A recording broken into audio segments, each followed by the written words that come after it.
Hey, I'm Mann, and we're here in the beautiful Dolomite Mountains in northern Italy.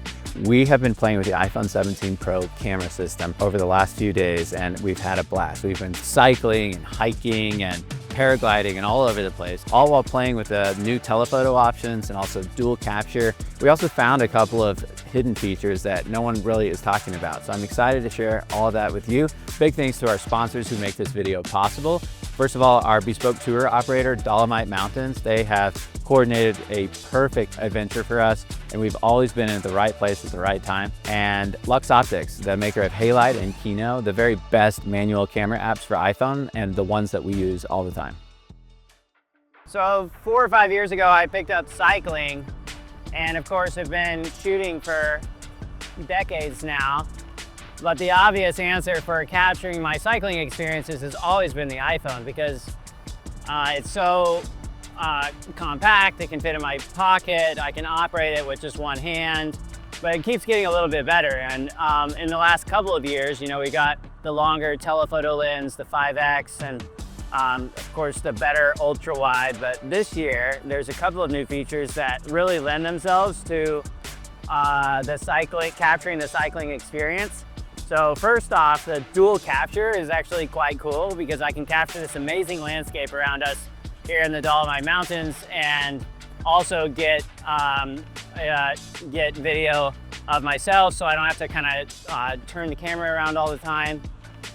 And then I also really love having the longer telephoto.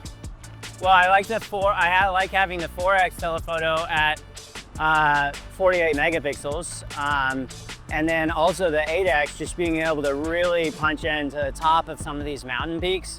And with my traditional cameras, I have a series I call Where Light Lingers, where I use really long lenses to kind of transport the viewer of the print up into the high mountain peaks. And so I spend a lot of my time just looking at the top of these ridgelines and looking for images where we might see interesting light coming into the side and lighting these pillars of rock and fog. And now that I have this 8X on the iPhone, it's an even better fit for capturing the cycling experience. So we are still just on our first day of this adventure, and it gets me really excited to play with these tools and see what they can really do in the next few days. It is September 13th, and I'm here in the Dolomite Mountains with the iPhone 17 Pro. And what's special about today is it is the Sella Ronda, which is an annual holiday where the roads throughout the Dolomites are closed across 4 passes. And we're up at the Gardena Pass right now, and the roads have just closed to all vehicles, anything with a motor. And now it's gonna be cyclists only. There may be 10 to 15,000 people out here cycling over these passes, stopping in at the refugios for lunch and beers. And it's this huge annual event where everyone comes, families, pro cyclists, enthusiasts, and we get to be here. And I get to capture the event on my iPhone 17 Pro. I can't believe this landscape, and I'm really looking forward to trying out the 8X telephoto as well as the 4X telephoto, and also the dual capture selfie mode. So let's get rolling.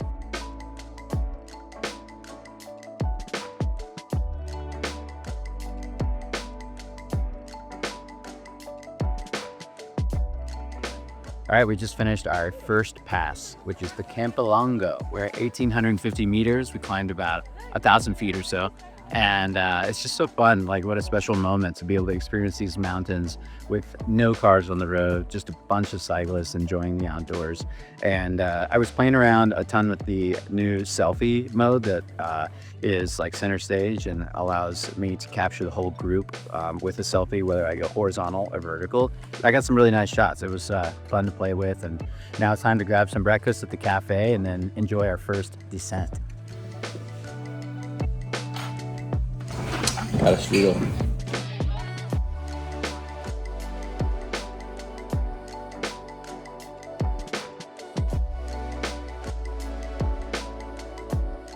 All right, here we are at the Passo Pordoi. This is our second pass of the day on the Sella Ronda.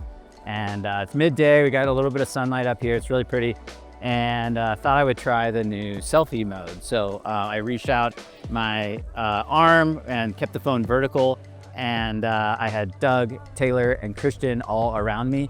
And at first it just showed me in the shot, but then it detected all three of them with bikes and included them in the shot. And it made for a really nice selfie. I think this is a cool feature because it just happens behind the scenes. You don't have to think about it. You don't have to rotate your phone. You don't have to hit go wider button. It just got all of us and it made a better selfie.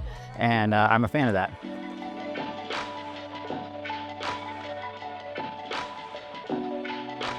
This is my first time trying dual capture.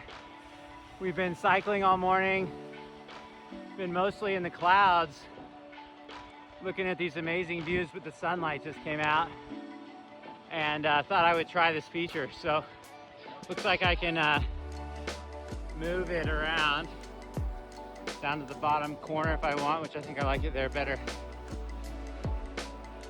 Pretty nice to see the view and be able to talk to the camera at the same time, especially on the bicycle.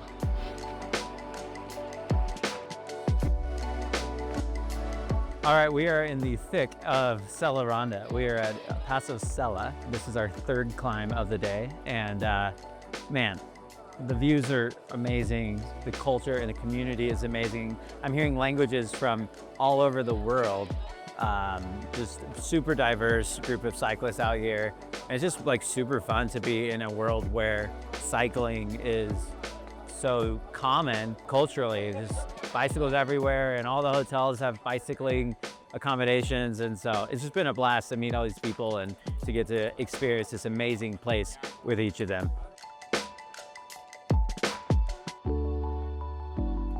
Today has been an adventure for the record books, and just want to give a big shout out to Dolomite Mountains tour operators. They organized this tour for us and connected us with Christian, and we had the experience of a lifetime.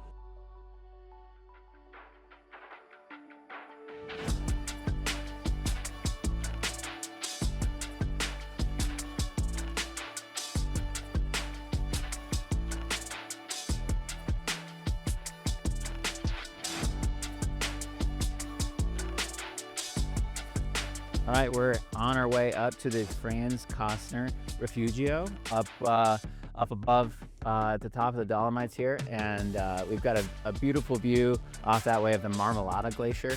And this has been a fun environment to play around with the 4X telephoto at 48 megapixels, but also the 8X 200 millimeter zoom. This type of environment is just really great for using that longer focal length to compress perspective and capture the mountains in a unique way.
All right, so I'm trying this new accessory, that camera strap that attaches to the iPhone 17 Pro case.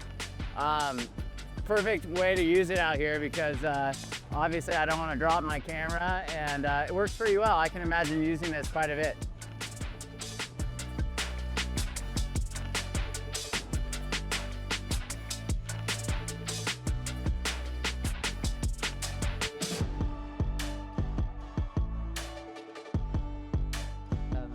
Thanks, Eric. All right, we just landed. It was an absolutely stunning sunrise paraglide. Couldn't have asked for better conditions. Got to try out this new accessory, I'll call it a camera strap, and it worked really, really well in this environment. Obviously, don't want to drop my my camera from 1,000 feet, so nice security there. I can imagine I'll probably use this a lot, but I'll probably get a black one. All right, so as I wrap this week of running around the Dolomite Mountains with the iPhone 17 Pro and iPhone 17 Pro Max cameras, I have a few insights and observations and reflections. One, this place is absolutely incredible. I'd never been here, but I just couldn't believe the landscapes, the culture, the people, the hospitality. We have had an amazing time. And so we're super thankful for that. But we've had a lot of fun playing with these new camera systems too. Like there's some new features that I found particularly compelling. And at the top of that list is the telephoto options, the 4X and the 8X. You know, last year we had the iPhone 16 Pro with the 5X lens, and that's 120 millimeters. And generally it always felt in practice just a little too tight for me, just a little too close. So having 4X, which is an equivalent of 100 millimeters, just feels a little bit more natural and familiar. And so I've really enjoyed using that for portraits and also for landscapes. It is a 48 megapixel sensor, so it's 4 times the resolution of last year's 5X. And that resolution pays off. I've loved taking pictures out here and then coming back and looking at them on the bigger screen and seeing the detail in the rock faces and just the detail in the shots in general. So I know that those will be really nice when I look at them in print, and I've been printing quite a bit more lately and fine art prints. And so I'm excited to work with White House Custom Color to get some of these 48 megapixel 4X images printed. Also, there's the 8X perspective, which is a completely new perspective for the iPhone camera system. And that's more an equivalent of like a 200 millimeter. And so that's been awesome, especially in a landscape like this, to be able to just punch into the mountain peaks and to the infinite and layers of depth of this mountain range.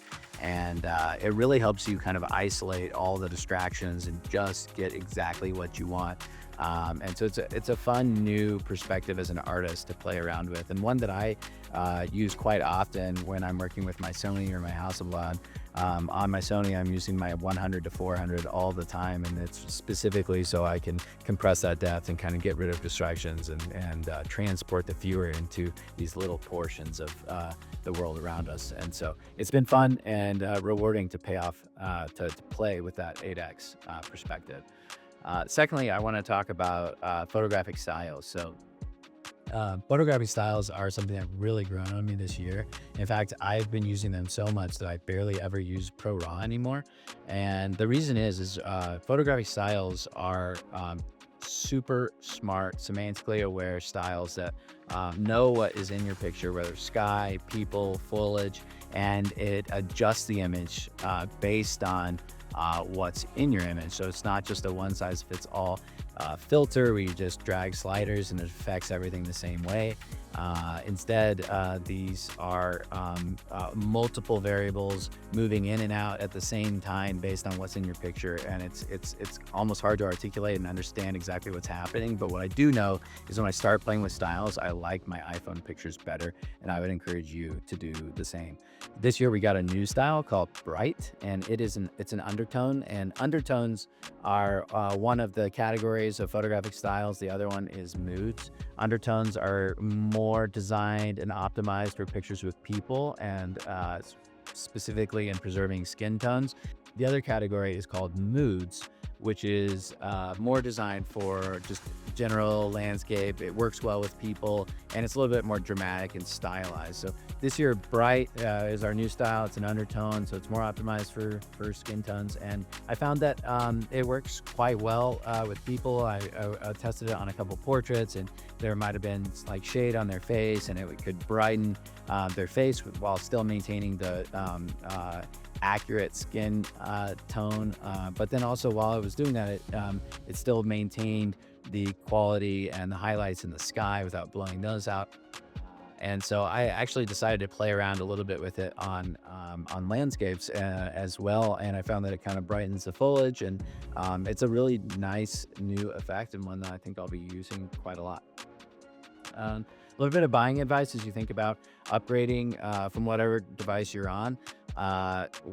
First and foremost, if you think of yourself as a serious photographer, as beautiful as this orange color is, I think you have to pass on it and get the deep blue. If they had a black option, I would say definitely get that. And I do think that there's a lot to be said about having a more discreet camera. My style as a photographer, I would rather not draw unnecessary attention to myself as a photographer, and I just would rather be more discreet, and this has a way of drawing attention. So it is beautiful, but I don't think it's appropriate for as a camera. So secondly, the Air. Man, this is a beautiful device, and when I first saw it, I started thinking like, I wonder if that could work for me, because everyone knows I prefer smaller, thinner, and more discreet cameras. So when I first picked it up, I was optimistic that maybe it could be the right tool for me, but pretty quickly, of course, I realized, there's no 0.5x, there's no serious telephoto on it. So I just think both of those perspectives are really important as an artist, and when you're telling a story and you're wanting to express a vision, having those extra perspectives are really key. That said, Halide has kind of unlocked some power within this device. So if you do want to get the Air and you download the manual camera app Halide, they've been able to figure out how to help you get a close focus mode, more like a macro mode, and also have like a 3x telephoto. And it works really, really well. So if you do if you're interested in the Air, or if you have the Air or got the Air, make sure to get Halide, because it really does unlock some potential in the camera system on the iPhone Air. For me, I prefer the iPhone 17 Pro over the Max. Again, I like to have a little bit smaller camera. I find it easier to handle this and single-handedly operate it. And I think that the battery life is very good on this. The things to consider with the 17 Pro Max are it's the exact same camera system, but it has even better battery life, and it is truly insane battery life. But it also has the 2 terabyte option. So if you're really storage hungry and you've got plenty of cash to spare, you can pick up the 2 terabyte iPhone 17 Pro Max. And the 17 Pro is available with a 1 terabyte, up to 1 terabyte of storage, which is enough for me because I use the cloud to store my photos and share them across devices. Really, before going on this adventure, I believe that the iPhone was the best tool to capture, on the fly adventures like this, especially cycling. But now more than ever, with the new telephoto options, it is hands down, I think, the very best tool. It's waterproof, it's flexible. You have perspectives from 13 millimeters all the way out to 200, and it's really a joy to use for these adventures. And as I think about what I have coming up, I just can't wait to have this with me in the Himalaya and on other adventures that are coming, because I have these new perspectives, these new ways to be able to tell stories, all baked into this device. And with that, I'd like to thank our amazing guide who was with us this entire week, Christian. We couldn't have done any of this without him, and the Dolomite Mountains Bespoke Tours team that has organized our entire trip. I'd also like to say thank you to Doug Coe, who has been super helpful on tons of stuff behind the scenes, and Lance Taylor for this amazing film. It is all shot on iPhone 17 Pro Max. When you get your iPhone, I encourage you to really try to push it to the max and try to find new ways to express yourself. I know if you get out there on an adventure and you really try to push this thing, you'll be really, really impressed with what it can do. Have fun out there.